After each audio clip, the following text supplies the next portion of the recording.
queria te convidar, você que está em casa, agora curvar sua cabeça. É um tempo da gente compartilhar a palavra do Senhor e você precisa racionalmente oferecer o seu coração e a sua mente para que Jesus haja, oferecer o seu corpo, as suas razões todas para que Jesus haja na sua mente. Deus, nós estamos aqui nessa noite de domingo para te adorar, para te cultuar, Senhor Deus, para celebrar o seu nome, Pai. Nós estamos aqui desde as 7h30, Pai, orando e entoando louvores para te agradar, para exaltar o seu nome, Pai. E agora, Pai, nós vamos dedicar esse tempo, 30, 40 minutos talvez, para ter comunhão com a Tua palavra, Deus. Em nome de Jesus, que não seja um tempo de conhecimento da Tua palavra, mas que seja um tempo onde, através da Sua palavra, o Senhor haja em corações, liberte mentes, traga revelação do significado da Tua palavra em cunho pessoal a cada um que vai ouvir. Então, Pai, nesse momento, nós queremos, Pai, clamar para o Seu agir soberano na nossa mente, no nosso coração, em cada mente que está ouvindo através desse vídeo, que está nas suas casas, mas todos estamos ligados, Pai, pelo Senhor. Por isso, Pai, haja, Pai, em nós, precisamos do Seu agir, porque o nosso coração é uma fábrica de ídolos, como dizia Martinho Lutero, e nós queremos que só o Senhor ocupe o lugar de adoração na nossa vida. Então, Senhor, destrona as nossas razões, os nossos ídolos, para que só o Senhor exista para a nossa adoração, só o Senhor exista em nós para aquilo que nós queremos como direção, como senhorio. Pai, haja em nós, quebranta primeiro a nossa mente, o nosso coração, para que a Sua palavra, Senhor Deus, seja uma semente em nós, em nome de Jesus. Amém. Irmãos queridos, boa noite. Nós estamos no segundo domingo dessa série que nós nomeamos Inabaláveis, que é uma série de mensagens baseada no livro de Filipenses. Eu não posso começar sem lembrar que hoje é o primeiro dia da semana mais incrível que nós comemoramos, que já existiu. Há mais de 2000 anos, o Senhor entrava em Jerusalém, montado num jumento, numa semana única, que nunca mais vai acontecer. Uma semana que mudou tudo. Porque foi ali, naquela semana de muito sofrimento para ele, que ele construiu um caminho de volta para Deus. Nós queremos cada dia lembrar o sacrifício de Jesus, para que em nós nunca haja uma perda de percepção do que foi o resgate, o que foi trazer sobre ele toda a condenação dos nossos pecados, para que nós fôssemos libertos e salvos e voltássemos para Deus. Então, uma semana muito especial para nós, começando hoje, tendo seu ápice na sexta-feira, quando Jesus entregou sua vida para a glória do Pai e assim nos resgatou. Só para lembrar, o domingo de Ramos. Irmãos, sem delongas, abra aí sua Bíblia no livro de Filipenses, no capítulo 1. O Rodrigo ministrou semana passada até o versículo 11 do capítulo 1. E hoje nós iremos do versículo 12 até o versículo 18. Abra ou ligue aí o seu smartphone, a Bíblia do seu smartphone, vamos ler juntos aqui. Eu vou ler na versão NVI, você acompanha com a que tiver na sua mão. O texto diz assim: quero que saibam, irmãos, que aquilo que me aconteceu tem antes servido para o progresso do Evangelho. Como resultado, tornou-se evidente a toda a guarda do palácio e a todos os demais que estou na prisão por causa de Cristo. E a maioria dos irmãos, motivados no Senhor pela minha prisão, estão anunciando a palavra com maior determinação e destemor. É verdade que alguns pregam a Cristo por inveja e rivalidade, mas outros o fazem de boa vontade. Estes o fazem por amor, sabendo que aqui me encontro para a defesa do Evangelho. Aqueles pregam a Cristo por ambição egoísta, sem sinceridade, pensando que me podem causar sofrimento enquanto estou preso. Mas que importa? O importante é que, de qualquer forma, seja por motivos falsos ou verdadeiros, Cristo está sendo pregado e por isso me alegro até aqui. Irmãos, o Rodrigo explicou na semana passada que a carta aos Filipenses é uma carta alegre. A cidade de Filipos foi a primeira cidade da Europa que Paulo plantou uma igreja. A porta de entrada na Europa tinha uma importância grande. E Paulo escreve essa carta, como o Rodrigo falou, com motivos de alegria. Mesmo no texto, no descortinado texto, Paulo trabalha com muita alegria no seu coração. E esses 6 versículos que nós, na divisão que fizemos do livro de Filipenses para compartilhar a palavra, ele tem um foco muito importante que caracteriza a teologia paulina, o caminhar de Paulo. Paulo é único na conversão. O Senhor Jesus o subjugou a caminho de Damasco, que ele ia para prender cristãos, que era a atividade que ele fazia na época. Paulo é única, porque Jesus, o Senhor, ele ouviu a voz de Jesus e ele caiu cego. E então, quando as vendas, as escamas caíram dos seus olhos, ele já não era mais Saulo, ele era Paulo, já era uma outra pessoa de coração novo. O Senhor o escolheu para um trabalho, um chamado, um propósito específico. E, na verdade, esse é o tema central desses 6 versículos. O chamado de Paulo, a vocação de Paulo, o cumprimento desse chamado, tinha no coração de Paulo o alvo mais importante dele. Inclusive, ele não dispunha de cuidado com sua vida para cumprir esse chamado. E eu quero começar ministrando sobre esses versículos, explicando o que é um chamado.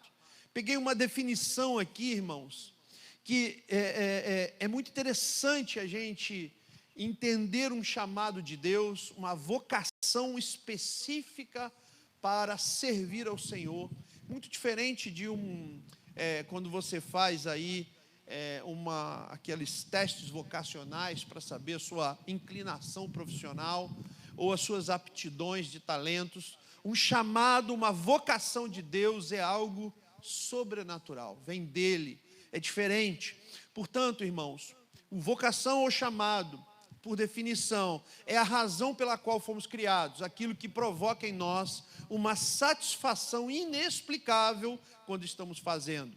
Algo que fazemos naturalmente, sem precisar de ser estimulados, sem precisar ser obrigado ou ordem. Até pagaríamos para cumprir esse chamado. Vocação é aquilo que nos sentimos responsáveis a fazer. E até perdemos o sono quando não fazemos. Vocação é aquilo que, quando fazemos, as pessoas atestam o envolvimento de Deus e glorificam a Ele. Vocação, Paulo sabia qual era dele. Paulo entendeu de Jesus o porquê Jesus tinha chamado. E neste momento, nesse texto inicial da carta aos Filipenses, ele deixa claro isso latente nele. Observe, irmãos, que no verso 12 aí desse capítulo, Paulo vê um propósito divino.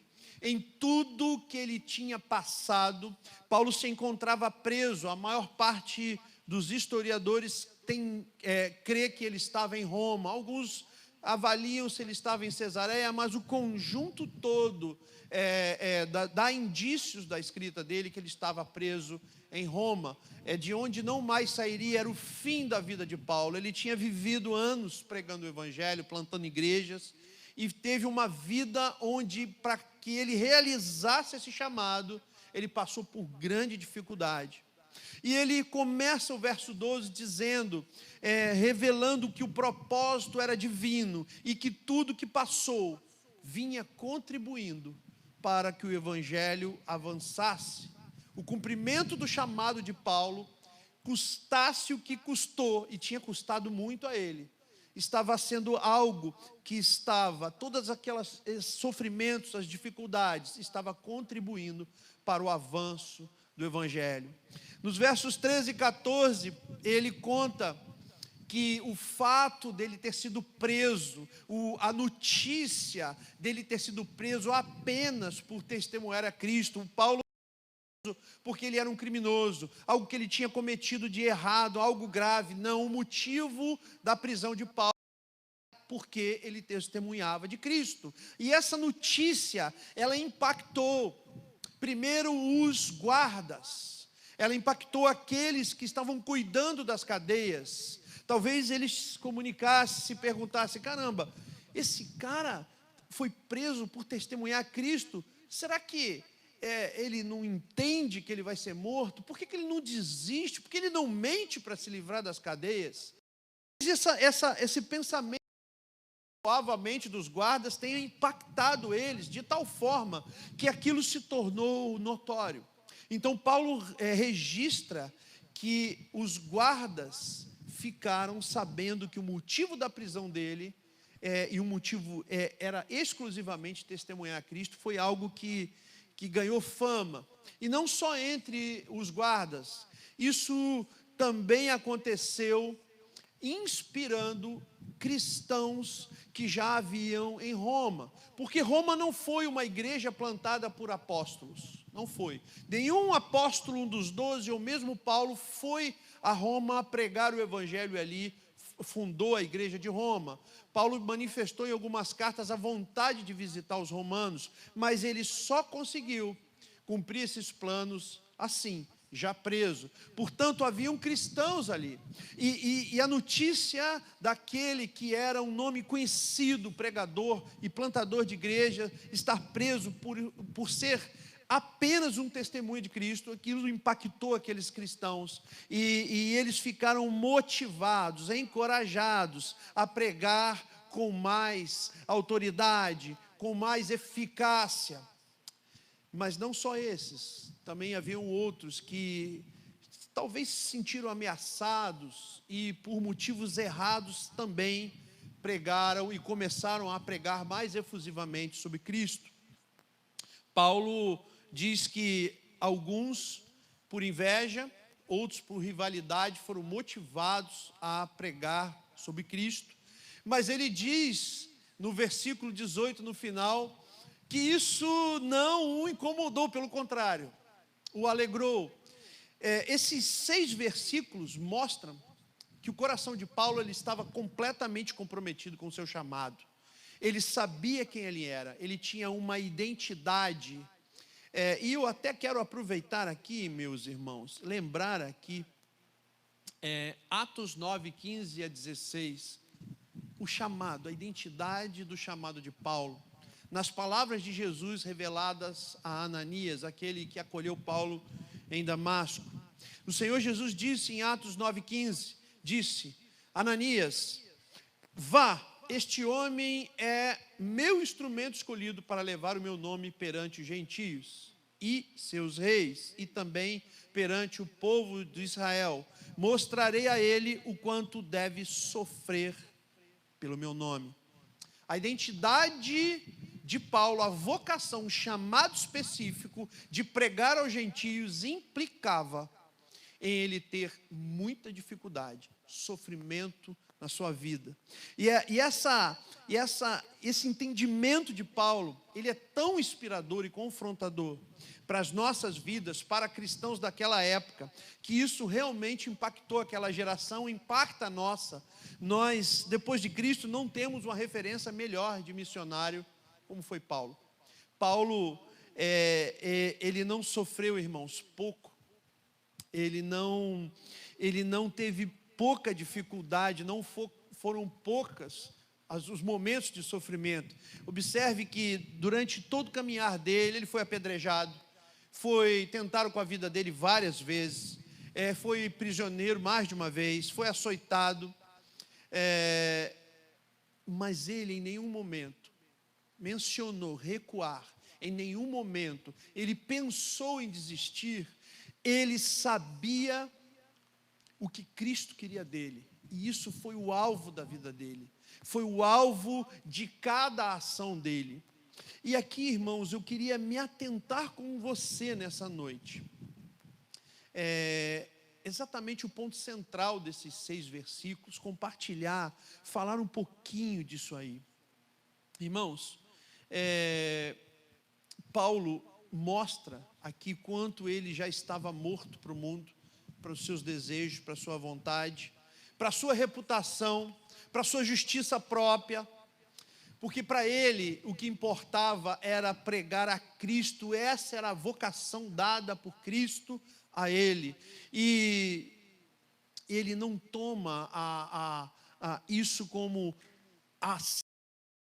por qualquer situação. Paulo está disposto a ir até o fim, porque a vida dele é para isso. E esse texto, irmãos, eu queria tentar aplicar na nossa vida, embora seja difícil para o contexto nosso. Nós não somos um país, nós não somos uma nação onde há sofrimento para pregar o Evangelho, não somos perseguidos, nós temos liberdade. Na verdade, inclusive, esse excesso de liberdade talvez nos dê uma percepção equivocada da graça, do privilégio a que servir isso. Nós temos muitas escolas de teologia, nós temos material de estudo abundante, nós temos facilidade, nós temos recursos. Veja, nós estamos num período que temos recursos para transmitir e pregar o Evangelho através de equipamentos eletrônicos, Então, é muito difícil para nós entender isso. E eu vou tentar aplicar esse texto aqui na nossa realidade, sem tentar e sem construir uma teologia de sofrimento. Eu não quero aqui incentivar a ninguém a olhar para a vocação que Jesus nos chama a ser missionários, seja aqui na nossa família ou até os confins da terra, como ele nos instruiu a ser em Atos 1:8. Não quero construir uma teologia de sofrimento, mas eu quero entender, exatamente, tentar entender e compartilhar a motivação de Paulo, mas sem querer construir exatamente uma teologia que pareça um karma, um determinismo. Aliás, irmãos, esse é o ponto-chave que eu quero tocar nessa noite de hoje. Irmãos, nós vivemos uma geração que caminha, estou falando para cristãos, tá, irmãos? Não estou falando para quem não conhece a Cristo. Nós vivemos uma geração que caminha fazendo várias coisas, com atos às vezes impensados, e às vezes nós dizemos: olha, estou passando por isso porque foi Deus que quis. Deus quis que eu passasse por isso, Deus está no controle. E às vezes você olha para esse texto aqui de Atos, de Filipenses 1, de 12 a 18, e você olha aqui para a vida de Paulo. Não, eu tenho passado dificuldade porque é natural de quem é cristão.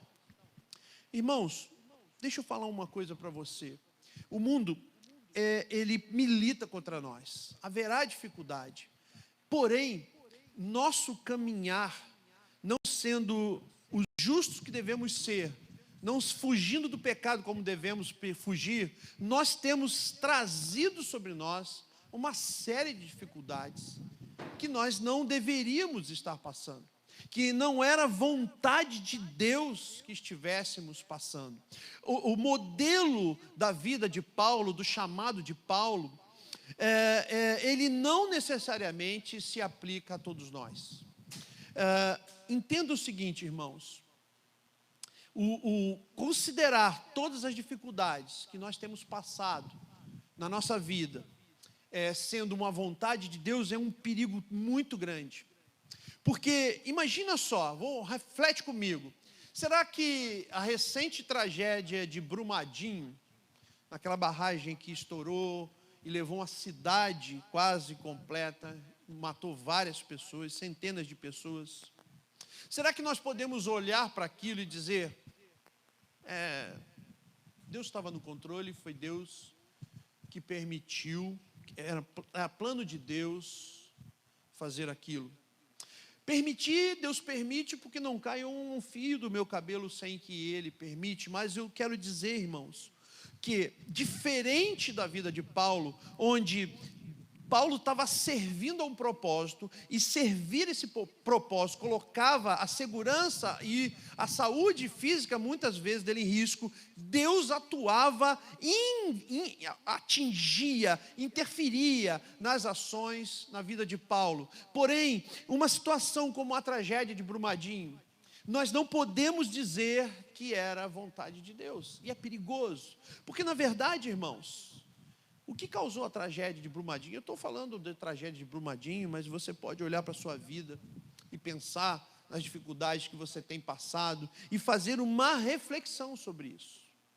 Talvez a tragédia de Brumadinho tenha sido causada por ganância, não querer gastar com as devidas prevenções de segurança, talvez por negligências, por não avaliar os riscos direito. Eu não sei, não vou fazer juízo do caso, mas, irmãos, uma coisa que eu posso afirmar, que Deus permitiu, mas Ele não queria.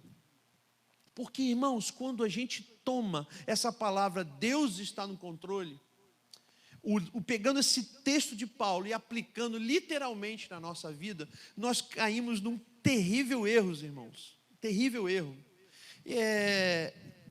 Deus está comprometido, Ele interfere na nossa vida, interfere no mundo para salvar pessoas. Toda vez que Deus quer alcançar pessoas, Ele interfere, mas Ele nos dá serviços, tarefas nesse mundo, que nós temos que desenvolver.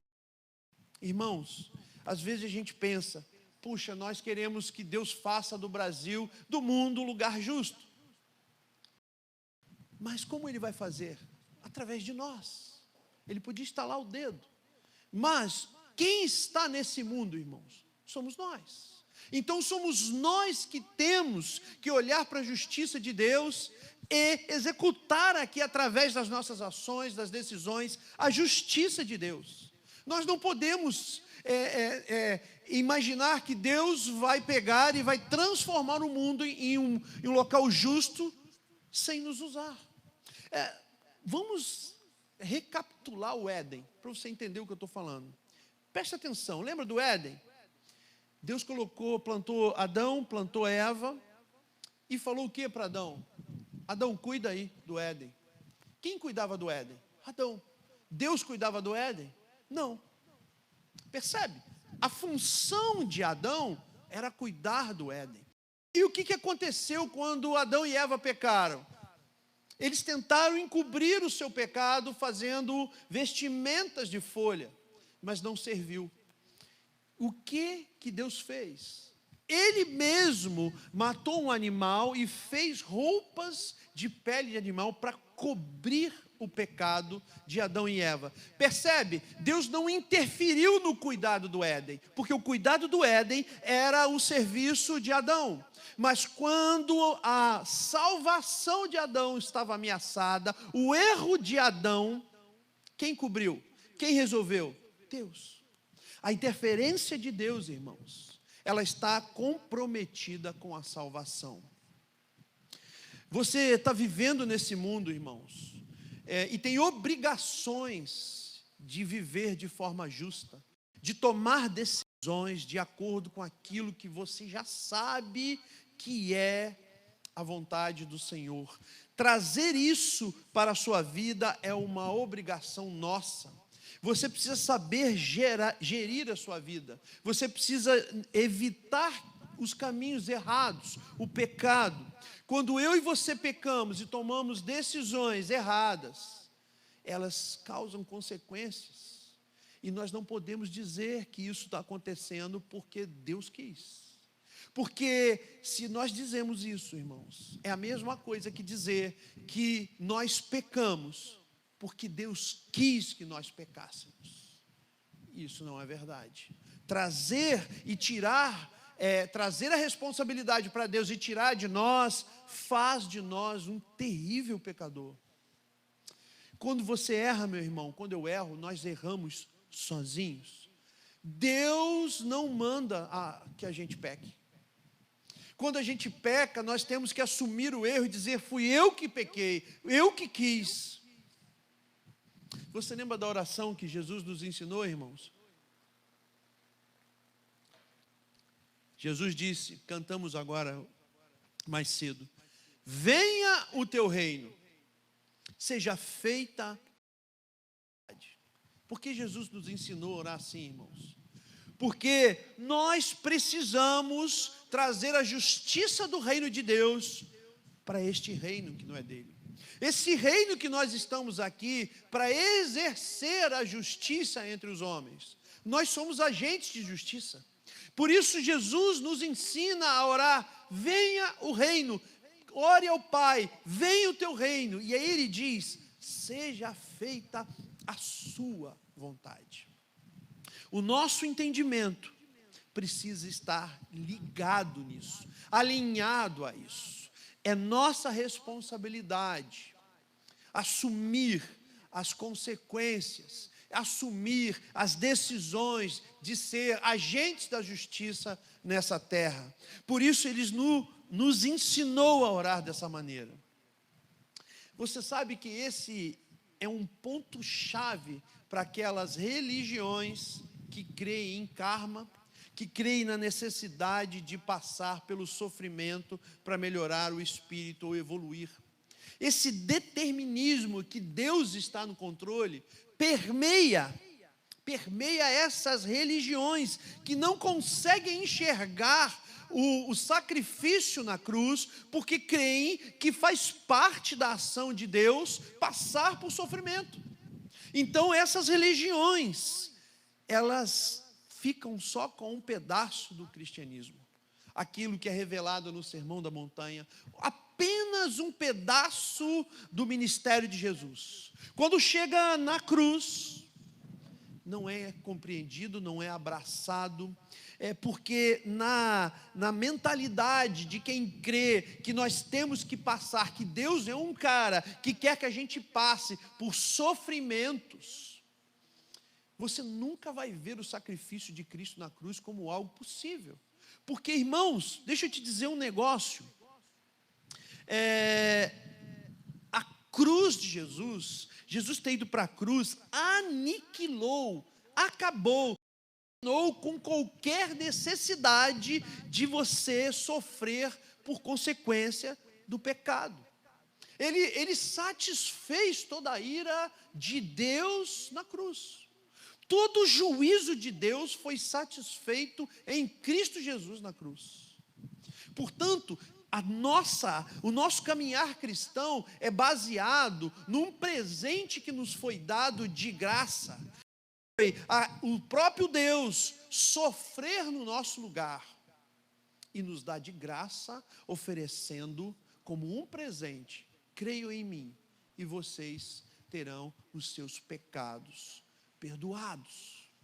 Os sofrimentos nossos, que no dia a dia, a maior parte dele estão ligados ao nosso descumprimento das características, dos valores do reino de Deus que nós deveríamos viver aqui.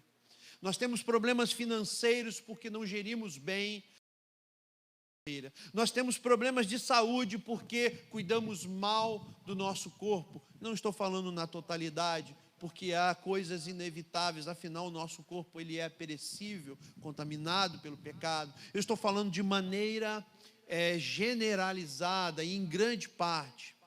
E aqui, meu irmão, eu quero falar diretamente para você que nos ouve, e se talvez você sempre imaginou que faz parte da vida do cristão, uma vida de sofrimento, que isso é bom para agradar a Deus, e eu quero te dizer que você precisa ter um encontro com Cristo, que nos liberta disso na cruz. Sim, teremos dificuldades, será inevitável, porque nós não somos perfeitos nos nossos atos, e este mundo milita contra nós. Porém, irmãos, a maior parte daquilo que nos causa dor hoje, nós podemos melhorar, exercendo, sendo agentes de justiça de Deus, fugindo dos caminhos errados. Irmãos, Jesus morreu no nosso lugar, para que tivéssemos vida e vida em abundância.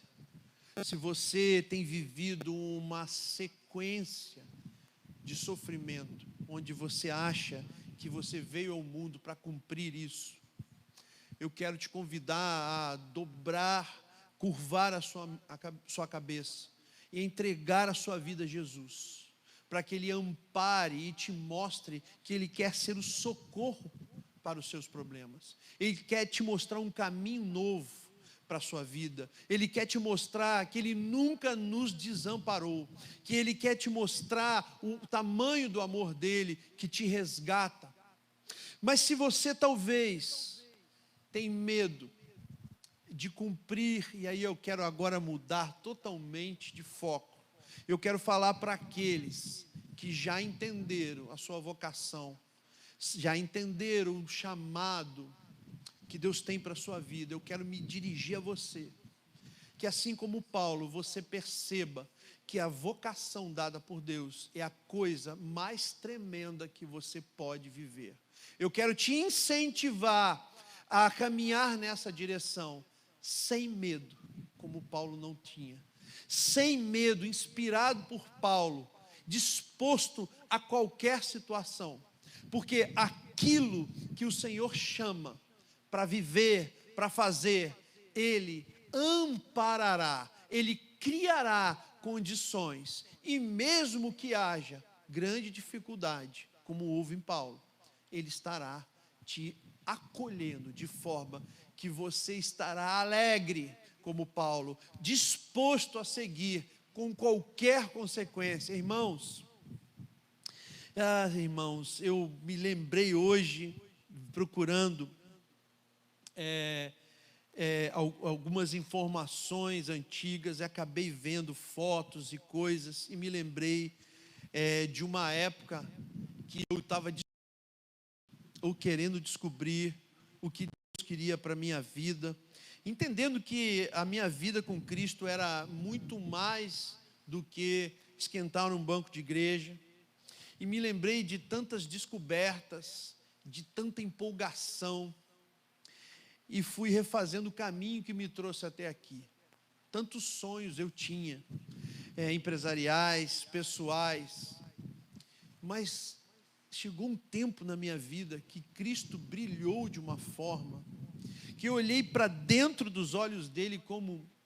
Eu vejo aquela cena de Pedro, quando ele acaba de negar Cristo pela terceira vez, e Jesus olha para ele. O texto diz que os olhos de Jesus cruzaram com o de Pedro, e eu entendo que foi um olhar muito penetrante, onde Pedro começa a chorar, reconhecendo que até então ele nunca tinha visto Cristo daquela maneira. Foi o momento da conversão de Pedro. Irmãos, aquela cena, eu me lembro na minha vida, quando eu olhei, eu acho que eu olhei para Cristo assim, dessa maneira, ou Ele olhou para mim, e as coisas mudaram de lugar. Todos os sonhos que eu tinha mudaram de lugar. E eu iniciei uma sequência de abrir mão de coisas. E eu vou dizer uma coisa para você, irmãos. Não foi mais fácil do que era. Mas eu quero dizer que eu não trocaria nada das minhas decisões. Muito pelo contrário, eu as faria com mais antecedência. Foram poucas. Porque, irmãos, descobrir aquilo que é precioso, mais do que qualquer coisa, nos leva a realmente lançar toda a nossa vida, energia, pensamentos, talentos para cumprir aquilo. E eu quero incentivar, se por acaso eu falei para você que estava pensando que merece uma vida de sofrimento, e que você curve a sua cabeça e ore para entender que Cristo quer te amparar. Agora eu falo realmente para você, que já se entendeu com o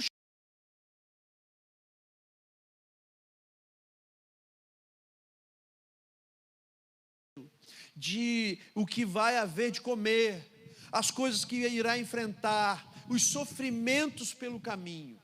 Não tenha medo, porque o que você experimentará com Cristo será tremendo. A plenitude do seu relacionamento com Cristo vai superar qualquer realização humana de projetos pessoais que você possa conseguir.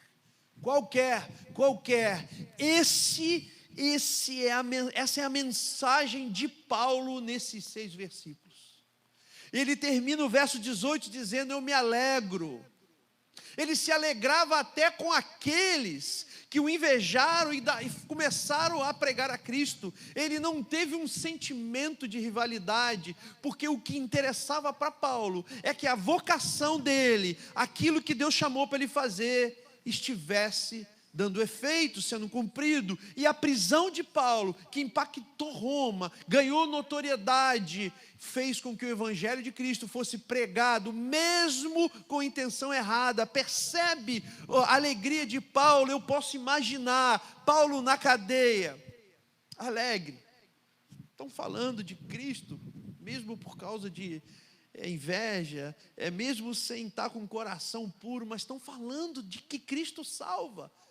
Então valeu a pena eu estar aqui preso. Que bom que eu estou aqui preso. Eu estou alegre porque eu estou aqui preso, porque Deus me subjugou a caminho de Damasco para isso, e toda a minha vida eu tenho gasto para isso. E que bom, eu sempre quis vir a Roma, e eu estou agora a Roma preso, mas Cristo está sendo pregado, e as circunstâncias do meu sofrimento estão sendo usadas por Ele, para que o propósito dele através da minha vida. Você já se imaginou sendo um instrumento poderoso do Senhor assim?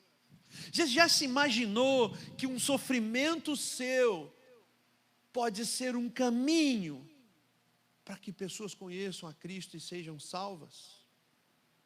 Irmãos, eu quero terminar essa palavra de hoje te incentivando a ter uma vida intencional para viver o seu chamado, viver aquilo que Jesus te chamou para fazer.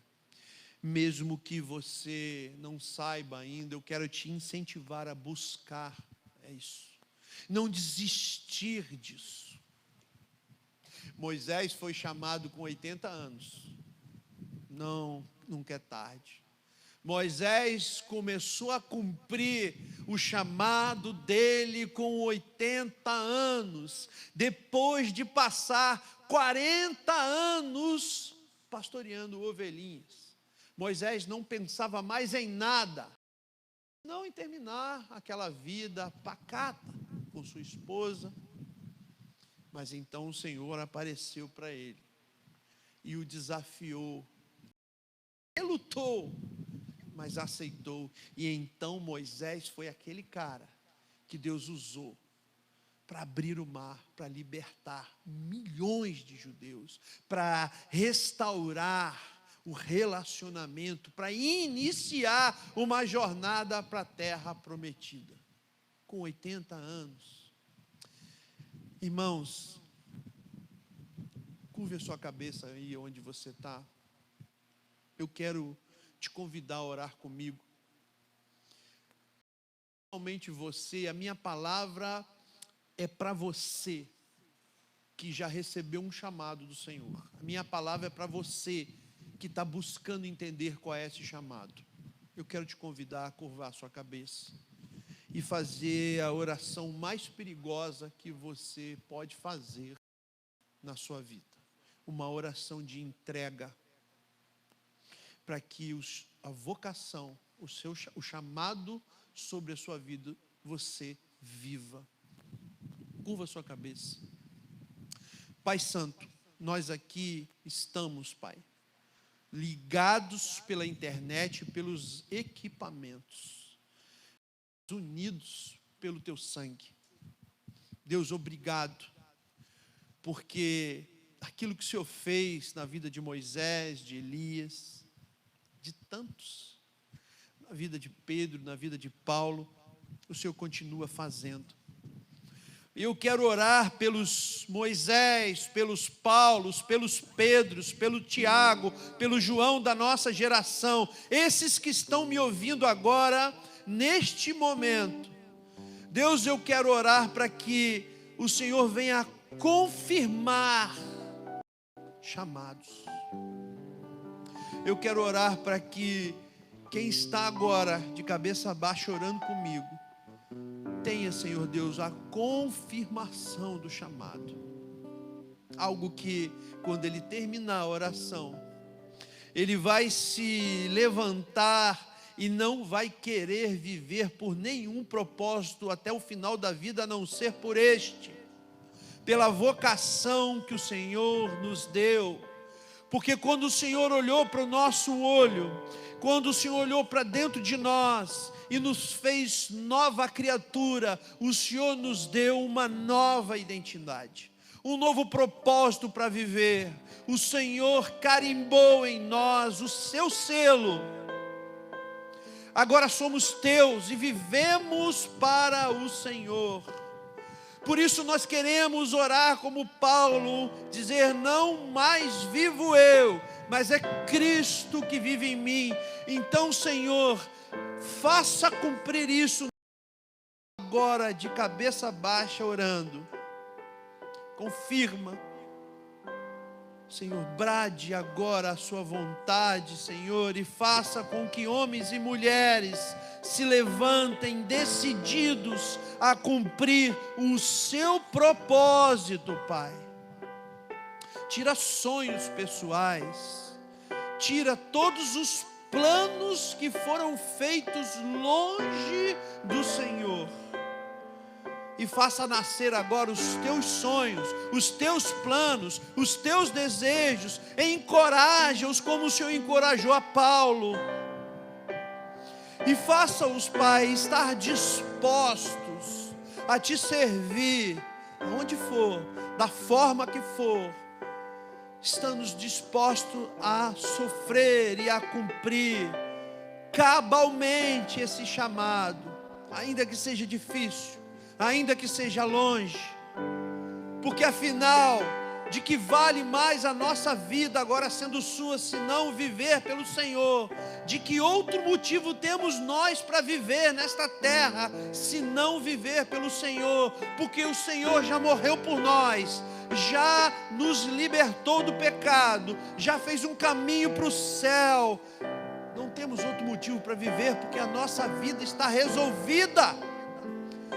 O único motivo para vivermos, Senhor, é viver para o Senhor, cumprindo o seu chamado, de maneira alegre, de maneira encorajada, animada, encorajando outros como Paulo foi. Que as notícias do cumprimento da nossa vocação sejam encorajadoras àqueles que estão à nossa volta, mesmo aqueles que irão falar do Senhor por motivos errados, assim como Paulo. Deus, que a nossa vida inspire e encoraje pessoas a falar do Senhor, a levar o Evangelho para os confins da terra. faça isso, mas faça de forma que quando nós morrermos, o nosso nome não sobreviva, mas sobreviva o seu, que a nossa vida ao se encerrar, ela não defama o nosso nome, mas defama o Senhor, porque o Senhor salva e nós não. Inspire pessoas e levante vocacionados a cumprir, Senhor Deus, o teu chamado, para que naquele dia que o Senhor nos chamar à sua presença, tenhamos cumprido aquilo que o Senhor nos vocacionou. Pai, pedindo perdão, porque eu já pedi muito perdão ao Senhor, por ter vivido muitos anos longe daquilo que o Senhor queria. Mas o perdão do Senhor me alcançou de modo que eu, como Paulo, não levo raízes de amargura do que eu fiz errado, assim como Paulo não tinha raízes de amargura daquilo que ele fez quando era perseguidor. Cura pessoas, que ninguém se sinta pesado ou culpado pelaquilo que errou, mas que seja liberto do passado para viver com intensidade e verdade o seu chamado. Essa é a minha oração, Senhor Deus, te agradecendo por um texto tão inspirador de vocação como este. Que a teologia paulina continue nos inspirando, porque ela foi inspirada e dada por Jesus, e nós queremos ser inspirados por Jesus. Então, muito obrigado pelo registro da vida de Paulo, que se alegrou sendo preso, que se alegrou com calúnias, mas se alegrou porque o seu nome estava sendo pregado. Muito obrigado, no seu nome que nós oramos. Amém. Aleluia.